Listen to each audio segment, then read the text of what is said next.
Yo, what is up guys? Sean Cober here of Performance Functional Training. Recently I've spoken about something called lower cross syndrome, which is highly prevalent in today's Western society. We spend a lot of time sitting. So these muscles of the hip flexors become short and tight. Alright, so the hip flexors, particularly the iliopsoas, go through the pelvis, attaches to the lumbar spine. So what happens when I stand up is these muscles are short and tight. It pulls my pelvis into this anterior pelvic tilt, which then puts pressure on my lumbar because that's where the iliopsoas attaches.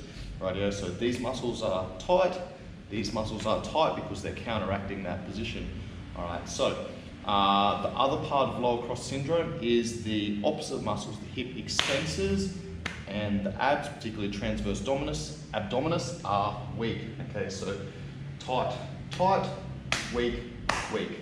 Alright, so what we're going to do to counteract this is start firing up the hip extensors and the abs, right? So that is lower cross syndrome in a nutshell. Now what I'm going to do is go through our fix for that. So basically what we're going to do is use some soft tissue work. I'm going to use a lacrosse ball. Okay, this is one option. I also have a softer ball. Alright, these are my preferred options. This is what I'm typically going to use. If I'm in the gym, this is what I'm going to use. A little bit bigger, I can get a little bit deeper. If I'm traveling, I'm going to pack this. Alright, if I don't have either of those balls, I can also use a dumbbell or a kettlebell. Alright. Now, the whole concept of this is to basically switch those muscles off. We want to switch off or lengthen what's tight and switch on or strengthen what's weak. Alright, so with the soft tissue work, basically how it works is your brain is your governor, okay? So your body's going to adapt to whatever you consistently do. If you spend a lot of time sitting, your brain is going to say, let's shorten those muscles, let's tighten those muscles so that we don't have to conserve energy. Lengthening, shortening, lengthening, shortening, all right? So they become overactive. Now think of your muscles as speakers, all right? Now, I'm going to use my biceps, my triceps as an example.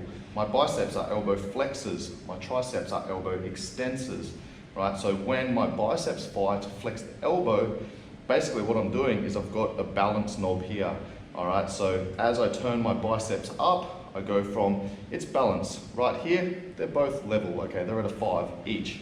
Now, as I turn the balance to the right, my bicep turns on.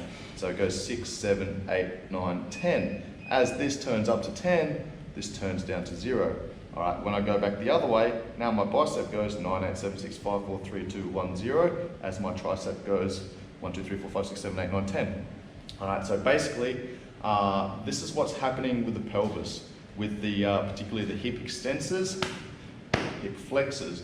All right, so if one muscle's turned up too high and it's constantly holding tension, let's say the bicep is constantly holding, a 3. That means that I can only ever turn my triceps up to a 7. All right, so what I want to do is switch this off, switch this on. So the whole concept of this is to dig into that area. Think about a massage, all right? As I'm digging into my hip flexors, for example, I'm basically telling my brain to release that tension, all right?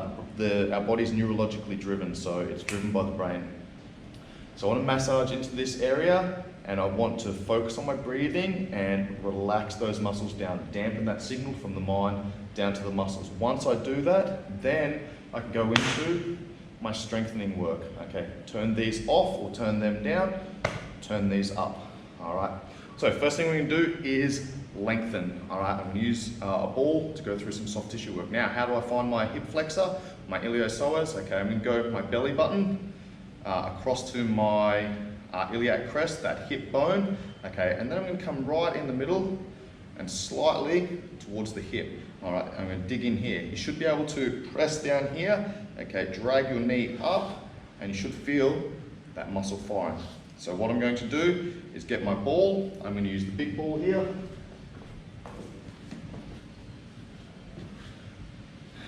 That is what I'm going to jam into my iliopsoas. All right, so I'm going to find this position. I'm going to get down. You should feel, okay, this makes me feel sick. Now what I'm going to do is just focus on my breathing, relax into this position. The whole concept of this is to relax, not flex, okay? If a massage therapist jams their elbow into my back, my muscles contract to try and protect. I don't want that to happen, I want to relax.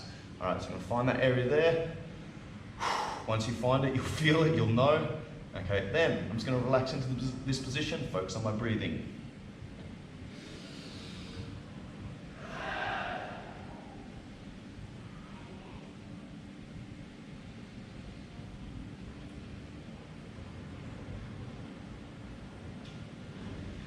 Every exhale, I want to sink a little bit deeper into that position.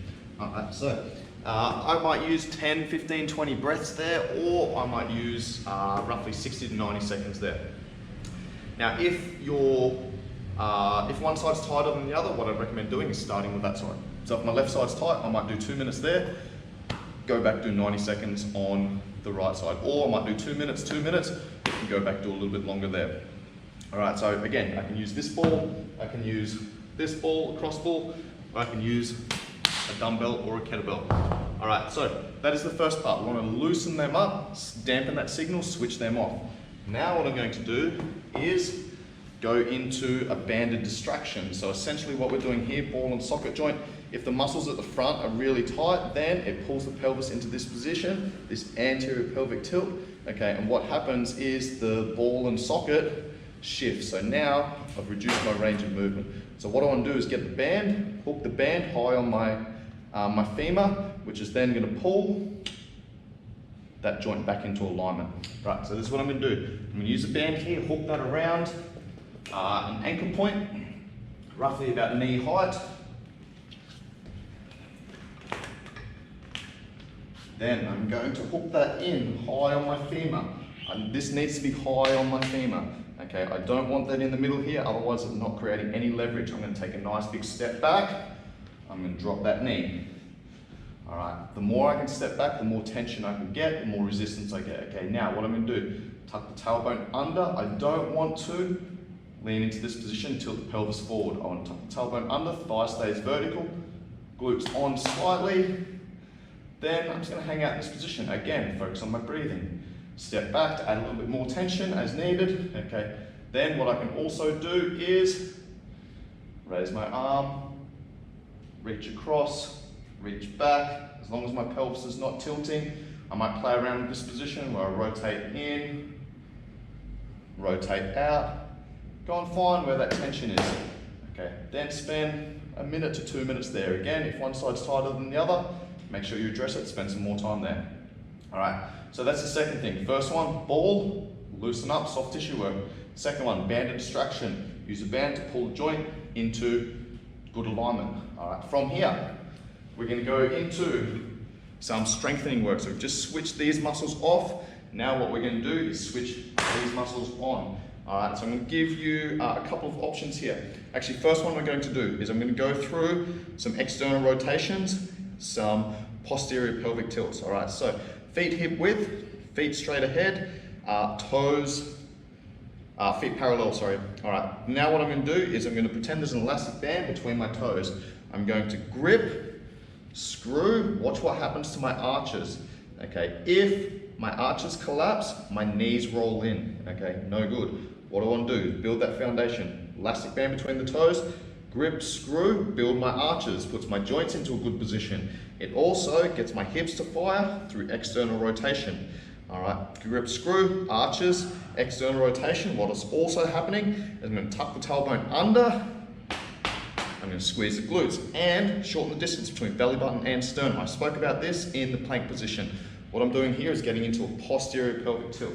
So from the side, again, feet hip width, feet parallel, elastic band between the toes, grip, screw, build from the ground, come up to the hips, tuck the tailbone under, shorten the distance, abs on, glutes on. Now I'm going to squeeze here. 9, 8, 7, 6, 5, 4, 3, 2, 1, 0. All right, so that was 10 seconds on. I'm going to have 10 seconds off.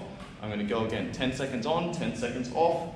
Grip, screw. Now what I want to feel is those hips firing. I want to squeeze the glutes as hard as I can. All right, that side there, I felt my left wasn't really firing as well as my right. So on the next set, I'm going to really think about that, send that neural drive to get that glute firing.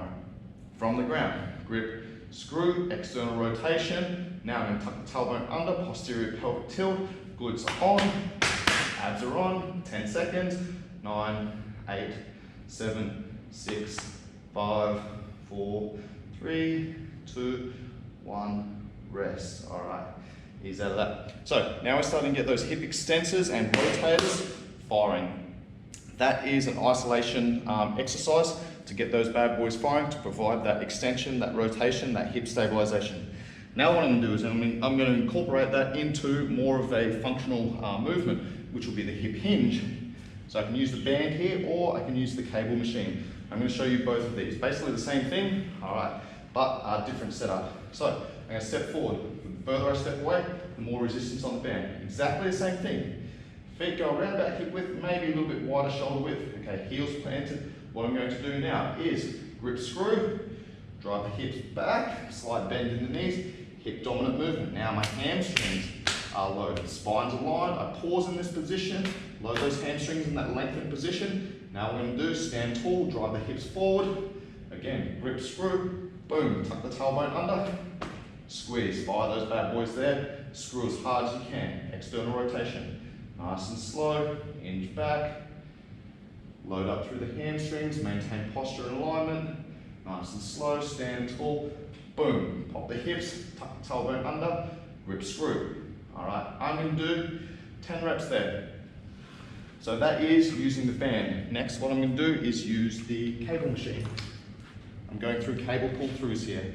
Basically the exact same setup. From here, my hands are going to be, my arms are going to be straight, sorry. Okay, I step out, exactly the same setup, same foundation. Now my arms are doing work, or sorry, holding onto the cables as my hips do the work. Okay, again, grip screw, hips go back, arms stay straight, load up through the hamstrings, spinal alignment, posture, pause, stand tall, boom, tuck the tailbone under, create that external rotation and posterior pelvic tilt, squeeze. Back shouldn't be loaded here.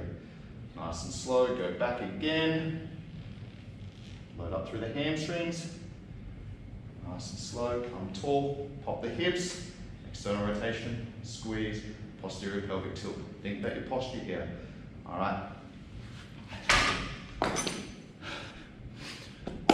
All right, so that is how we address a common issue with Western society these days, which is lower cross syndrome. Okay, lengthen what's tight, strengthen what's weak. Okay, switch off the hip flexors and the lumbar, switch on the glutes and abs, particularly transverse abdominis. All right, let me know what you guys want to see next.